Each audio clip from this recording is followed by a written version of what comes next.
Hello friends, कैसे हैं आप सभी। उम्मीद करता हूँ आप लोग ज़बरदस्त होंगे, बिंदास होंगे। तो आने वाली जो 17 मई है उसके लिए आई होप सो कि आपने अपनी प्रिपरेशन पूरी कर ली होगी, आपने अपनी तैयारियां पूरी कर चुके होंगे और नहीं कुछ लोग तैयारियों में लगे होंगे। 17 मई का जो इवेंट है दोस्तों, ये एक ऐसा इवेंट है, आप जानते हैं, जो दतिया में होने जा रहा है। कि हम ये इवेंट कैसा आपकी लाइफ में क्या आउटकम लेके आएगा, क्या बदलाव लेके आ सकता है, ये एक्चुअली आप ही के हाथ में है। मेरे हाथ में कम, आपके हाथ में ज़्यादा है। तो सवाल यहाँ ये है कि हम इवेंट की सफलता किस रूप में देखते हैं, हम इवेंट को किस रूप में सफल मानते हैं। कुछ लोगों के लिए हो सकता है कि इवेंट की सक्सेस या इवेंट सफल हुआ इस रूप में माना जाए कि मेरी कितने लोग आए, कितने लोगों ने अटेंडेंस, कितने लोग मेरे इस इवेंट में पहुंचे और कितने लोगों ने मशीन बाई की, मेरे साथ जुड़े। कुछ लोग इवेंट की सफलता इस रूप में आंकते होंगे और कुछ लोगों के लिए हो सकता है कि इवेंट की सक्सेस इस बात से हो कि कितना हाउसफुल रहा हमारा इवेंट, है ना। कुछ लोग सक्सेस को इस तरह से आंकते हैं कि हमारी गैदरिंग कितनी हुई, कितने लोग उपस्थित हुए। लेकिन दोस्तों, आज ही मैं इस बारे में विचार कर रहा था और विचार करते करते मुझे एक विचार आया। वो विचार क्या है मैं आपके सामने रख रहा हूँ। हमें किसी भी इवेंट को किस माइंडसेट के साथ प्रिपेयर करना चाहिए, उसके लिए जो प्रिपरेशन है वो किस माइंडसेट के साथ करनी चाहिए, और इवेंट की सफलता किस बात को देखना चाहिए। ये मेरा थॉट्स है, आप इसको अपने विचार से विचार कीजिएगा, आपको ये सही लगता है कि नहीं। तो इवेंट की सक्सेस को हमें इस बात से नहीं नापना चाहिए कि कितनी मशीन बिकी, रिज़ल्ट क्या आया। इवेंट की सक्सेस को हमें इस रूप से देखना ज़रूरी है कि हमने क्या एफ़र्ट्स डाले, हमने क्या मेहनत की, क्या एफ़र्ट्स डाले, कितने एफ़र्ट्स डाले, और उन एफ़र्ट्स को डालने से हमें क्या हासिल हुआ,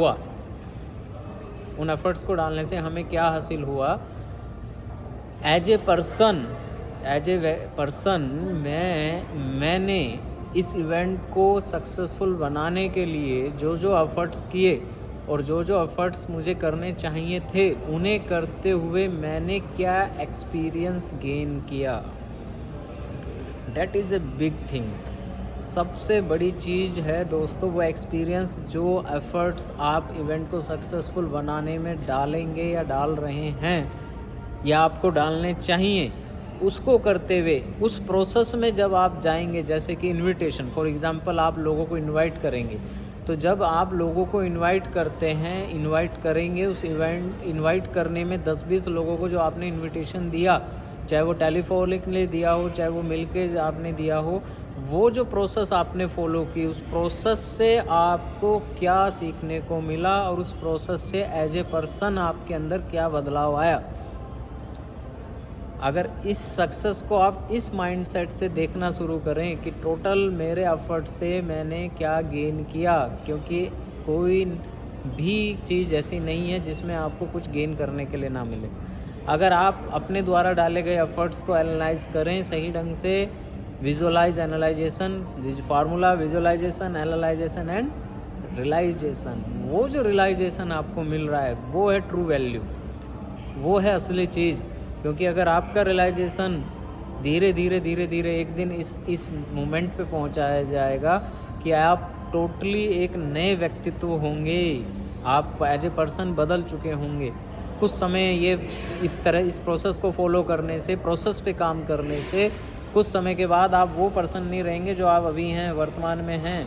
आपको रियलाइजेशन हो जाएगा, टोटल लोगों को बुलाना है तो क्या प्रोसेस फॉलो करना है, लोग कैसे आएंगे, क्यों लोग नहीं आते हैं, ये सारा आप प्रैक्टिकल एक्सपीरियंस कर चुके होंगे अगर आप इस पे ध्यान देंगे। तो इवेंट को सक्सेसफुल बनाने के लिए हमें किन किन बातों पे ध्यान देना चाहिए, लोग क्या सुनना है पसंद करते हैं, लोग क्यों मना करते हैं, लोग क्यों नहीं इवेंट में आना चाहते, या इवेंट में आने के बाद क्या प्रोसेस फॉलो करना चाहिए, इवेंट को सक्सेसफुल कैसे बनाया जाए, हमारी क्या क्या रेस्पॉन्सिबिलिटीज़ हैं इवेंट के दौरान, आफ्टर इवेंट हमें क्या करना चाहिए, रिज़ल्ट कब आते हैं, रिज़ल्ट कब कि नहीं आते हैं, रिज़ल्ट लाने के लिए हमें क्या करना पड़ेगा, और ये सब के पीछे जुड़ा हुआ है कि हमारा माइंडसेट क्या है। अगर माइंडसेट केवल हम मशीन के ऊपर टारगेट किए हुए हैं कि मशीन कितनी बिकी, तो दोस्तों मुझे लगता है कि आप जल्दी इस बिज़नेस से भी बोर हो जाएंगे और थक भी जाएंगे, आपको थकान भी होगी।